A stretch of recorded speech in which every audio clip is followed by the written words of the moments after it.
소수정독 제2편 퀴어는 어디에서나 일하고 있다. 정한세. 퀴어는 당신 옆에서 일하고 있다. 희정 5월의 봄. 1장. 최근 몇 달 동안 간절하게 결혼을 원했다. 결혼하겠다는 사람이 있는 것도 아니었고 결혼이 무엇인지 정확히 알지도 못하지만 아무튼 결혼을 하고 싶었다. 결정적인 계기는 이사였다. 월세 계약 만료 후 전세 계약을 체결하고 이사를 하는 모든 과정에서 나는 내 권한을 위임할 수 있는 사람이 없었다.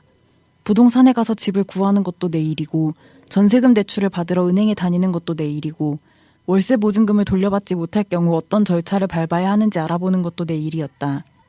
그러면서도 회사로 출퇴근을 하고 나를 먹여 살릴 집안일도 하면서 이사갈 집에 놓을 가구를 새로 알아보고 고장난 컴퓨터를 수리를 맡기고 각종 서류를 떼고 이사 날짜에 맞춰 이삿짐을 나를 용달차도 알아봐야 했다.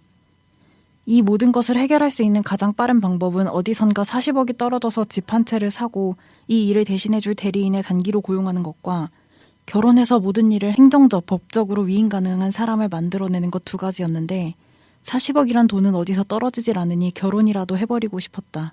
게다가 결혼하면 회사에서 특별 휴가도 일주일을 주는데 인사 담당자에게 물어보니 혼인증명서를 내지 않고 청첩장만 제출해도 휴가를 낼 수 있다고 했다. 와, 그렇다면 코로나19를 핑계로 시금 공개하지 않는다고 하고 청첩장만 만들어서 회사에 제출하면 하다못해 휴가라도 받을 수 있잖아.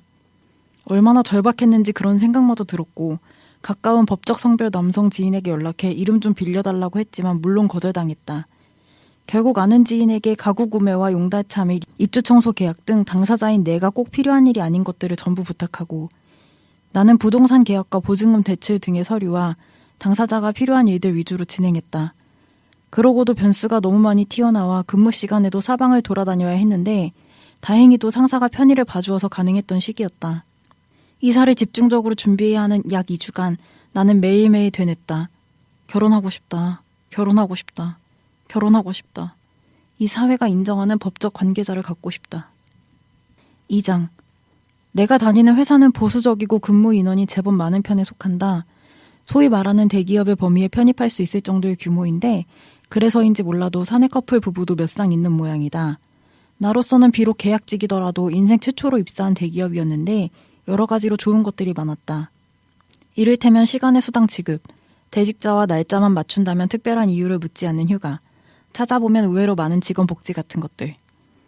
하지만 다른 의미로 이전 직장에서는 겪을 필요가 없는 일들도 눈앞에 닥쳐왔다. 가장 첫 질문은 왜 연애를 안 해였다. 대한민국 사회라면 어디에나 있는 가부장적 분위기와 여성 멸시가 작동하는 직장인데다가 대기업들이 가지는 특유의 보수성이 결합해 사회가 요구하는 정상성을 은연중에 직원에게 투영한다. 젊고 집안도 나쁘지 않고 경력도 있어 보이고 멀쩡해 보이는 여잔데 왜 연애를 안 해? 뒤틀린 이성의 정상 가족을 향한 광기 같은 게 느껴졌다.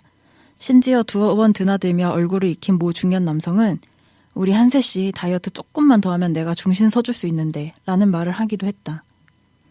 그리고 자연스럽게 뒤따라 나오는 말이 있다. 얼른 연애해서 나이 먹기 전에 결혼해야지. 모든 일상적이고 소소한 대화는 전부 다 이성의 연애와 결혼으로 통한다. 오늘 옷 예쁘게 입었네? 데이트가? 적금 들었어? 결혼할 때 써야지. 한세씨는 언제 결혼해? 결혼할 거면 일찍 하는 게 좋아. 그래야 애를 낳고 기를 수 있지. 아니면 아예 늦게 해. 어정뜬 나이에 결혼하면 둘만 고생이야. 결혼, 연애, 부동산, 신혼집, 결혼. 입사 8개월쯤 됐을 때 오로지 돈과 결혼 얘기만 하는 상황이 지겨워서 결국 화를 냈다. 대리님, 저 결혼할 생각 없으니까 제 앞에서 다시는 결혼 얘기하지 마세요. 그 사람과는 업무적으로 필수적일 때 외에는 더는 대화하지 않는다. 3장. 파케를 시작할 때 아우팅 고민이 없었던 건 아니다. 하지만 빠르게 그래도 하자라고 결정한 건 역설적이게도 사람들이 이 방송을 들을 거라고 생각하지 않아서였다. 그러니까 나를 아우팅 시킬 만한 사람은 듣지 않을 거라는 이상한 확신이 있었다. 물론 그런 마음이 결국 이 방송을 시작하기도 만들고 팟캐스트계의 라이징 스타를 불발시키기도 했지만 그래도 혹시나 아우팅이 일어나서 인사 담당자가 나를 부르면 어떡하지? 생각을 안 했던 건 아니다. 요새도 가끔 한다. 이번 인사 담당자는 안 그래도 마초 새끼인데. 아니 잠시만, 아우팅이 된 후에는 이 글도 읽게 되려나? 그런 생각을 하면서도 꾸준히 하는 일을 조금 눌려나가는 이유는 그런 순간이 왔을 때 오히려 용기가 날 것 같아서이다. 이 방송을 계속 들어주겠다고 약속한 사람이 200명이 넘어 혹시나 회사에서 불이익을 당한다고 하더라도 나를 응원하고 지지하는 사람이 그만큼 있다는 게 힘이 된다. 계약직이니까 순간 해고는 하지 못하더라도 어떤 식으로든 핑계를 찾아 계약 연장을 안 해줄 수도 있을 거다. 그때는 항의하기가 더 어렵겠지.